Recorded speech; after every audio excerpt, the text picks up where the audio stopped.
নজর রাখবো পরবর্তী সংবাদে। পশ্চিমবঙ্গে ভোট প্রচারের দায়িত্বে রয়েছেন এই মুহূর্তে রতনলাল নাথ। রতনলাল নাথের পাশাপাশি রাজ্যের অন্যান্য মন্ত্রীরাও রয়েছেন একইভাবে পশ্চিমবঙ্গের ভোট প্রচারে।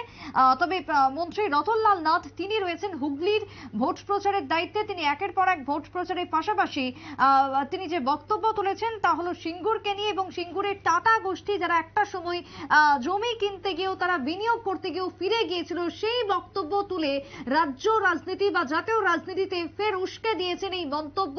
রাজ্যের উন্নয়নের ইস্যু তিনি তুলেছেন, তারই সঙ্গে সিঙ্গুর ইস্যুকে বাংলার ভোটারদের কাছে এক প্রকার তিনি তুলে ধরেছেন এবং সেই জায়গাতে দাঁড়িয়ে উন্নয়ন কতটা হয়েছে এই রাজ্যে এবং উন্নয়নের থেকে কতটা ব্যাপ্ত রয়েছে পার্শ্ববর্তী রাজ্য পশ্চিমবঙ্গ, সে নিয়েও এক প্রকার তিনি উস্কে দিয়েছেন জল্পনা। সিঙ্গুর ইস্যুতেও আরো একবার জানাই, বাংলার ভোটারদের কাছে তুলে ধরেছেন রাজ্যের বিদ্যুৎ মন্ত্রী। বাংলায় বিজেপি ভালো ফল করবে সেই আশাই রয়েছে রাজ্যের মন্ত্রী রতনলাল নাথের। নিউজ ভ্যানগার্ডকে এক্সক্লুসিভ দেওয়া তার সাক্ষাৎকার শোনাবো।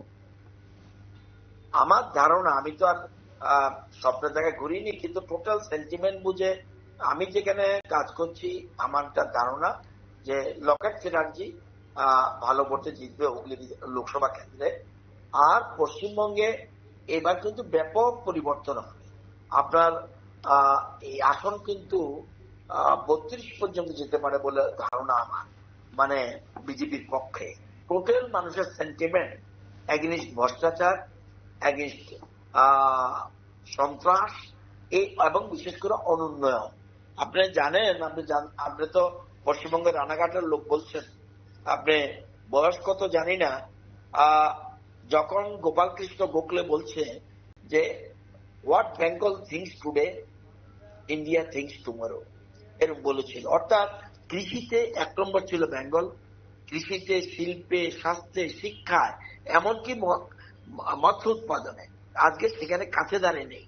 কোনো কোনো জায়গায় 26 নম্বরে চলে গেছে, কোথাও জায়গায় 11 নম্বরে চলে গেছে। অর্থাৎ কোনো কিছুতেই দৃষ্টান্ত দেখাতে পারেনি। এবং আমাদের গ্রাম দেখেছি আর তাদের গ্রাম দেখলাম।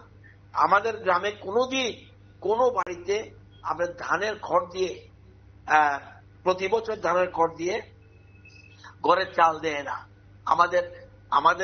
আমাদের বিশেষ করে প্রধানমন্ত্রী আবাস যোজনায় যেভাবে ঘর পেয়েছে, 4.5 লক্ষ ঘর আমাদের ত্রিপুরাতে এই আমাদের 6 বছরে পেয়েছে। সেখানে পশ্চিমবঙ্গে 45 লক্ষ ঘর পেয়েও সঠিকভাবে সেটা বন্টন হয়নি এবং প্ল্যান করে গরিবকে গরিব করে রেখে দিয়েছে। টালিঘর তো আছেই, ছন না, আমাদের যে ছন ছিল আগে, এখন তো এসব ছন নেই। এবং সেখানে আমাদের মিনিমাম টিনের ঘর আছে, কিন্তু এখানে এসে দেখলাম খড়ের ঘরে মানুষ থাকছে, অত্যন্ত গরিব। প্রচুর গ্রামে আমি গিয়েছি। তো এই হলো সিচুয়েশন। পরিস্থিতিটা সম্পূর্ণ বিজেপির অনুকূলে এবং তৃণমূলের বিরুদ্ধে।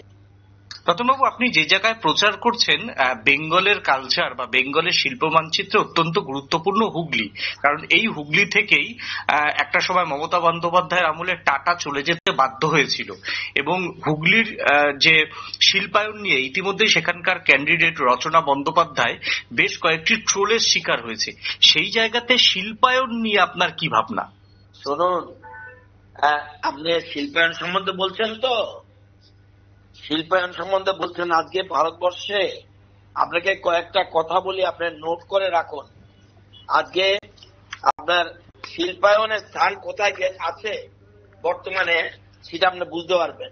আজকে আমি যখন সেখানে যাই, এটা সিঙ্গুরের কাজ দিয়ে যেতে হয় এবং আমার ড্রাইভার এবং সিকিউরিটি যারা আছে তারা বলছে এই পশ্চিমবঙ্গে শেষ করে ফেলেছে। সিঙ্গুর থেকে যেদিন টাটা চলে গেল সেদিনই কিন্তু এই পশ্চিমবঙ্গ শিল্প শেষ অবস্থায় রয়েছে।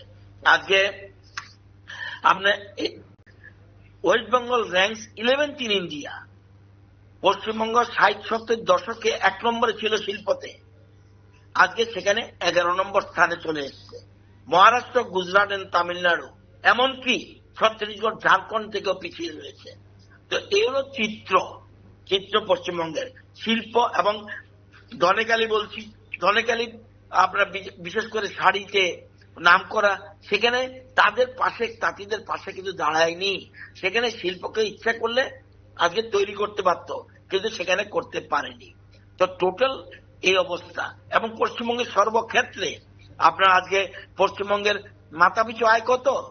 1,41,000 পার ক্যাপিটা ইনকাম। আর ন্যাশনাল পার ক্যাপিটা কত? 2,14,000। আমাদের কত ত্রিপুরা? 1,75,000। আজকে HDI, যেটাকে হিউম্যান ডেভেলপমেন্ট ইন্ডেক্স বলে, যেটা আপনি শিক্ষিত মানুষ আমরা বলতে পারবেন, হেলথ, এডুকেশন, ইনকাম, এই তিনটি, স্বাস্থ্য, শিক্ষা, ইনকাম, এটা নিয়ে হয় হিউম্যান ডেভেলপমেন্ট ইন্ডেক্স। আজকে ওয়েস্ট বেঙ্গলের rank out of 36 state including কেন্দ্রীয় শাসিত অঞ্চল, এই টোটাল 36টার মধ্যে 26 নম্বর র্যাঙ্কে আজকে পশ্চিমবঙ্গ রয়েছে। This is the situation. Literacy rate in West Bengal 76.26, আর আমাদের লিটারেসি রেট 97.22। আজকে এগুলি ভাবতে হবে, এই যে জিনিসগুলি, এবং সর্বক্ষেত্রেই কৃষি বলুন, সব ক্ষেত্রেই পিছিয়ে রয়েছে। আজকে আর উঠতে পারবে না। সেই জন্য মানুষ পরিবর্তন চায়, মানুষ পরিবর্তনের দিকে অলরেডি মনস্থির করে ফেলেছে। এবং শিল্প, এই রাজ্যে মমতা থাকে। শিল্প, আমি বললাম তো, সিঙ্গুরের পাশ দিয়ে আমার ডেইলি যেতে হয়। সিঙ্গুরও হুগলি লোকসভা কেন্দ্রের মধ্যে পড়েছে। এবং মানুষ সেদিনই বুঝে গেছে যে পশ্চিমবঙ্গে আর কোনোদিন টাটার মতো লোক চলে গেল কোন শিল্প আসতে পারে না। আপনারা শুনলেন রাজ্যের বিদ্যুৎ মন্ত্রী রতনলাল নাথের বক্তব্য। সিঙ্গুর ইস্যুকে তিনি আরো একবার তুলেছেন, উস্কে দিয়েছেন। বাংলার রাজনীতিতে দাঁড়িয়ে শিল্পাঞ্চল থেকে শুরু করে উন্নয়নের ক্ষেত্রে তিনি একাধিক উদাহরণ দিয়েছেন, এবং সেই জায়গায় পশ্চিমবঙ্গ পিছিয়ে রয়েছে সেই দাবি করেছেন কৃষি মন্ত্রী, বিদ্যুৎ মন্ত্রী রতনলাল নাথ পশ্চিমবঙ্গের ভোট প্রচারে গিয়ে। ছোট্ট বিরতির পর ফিরবো, সঙ্গে থাকুন।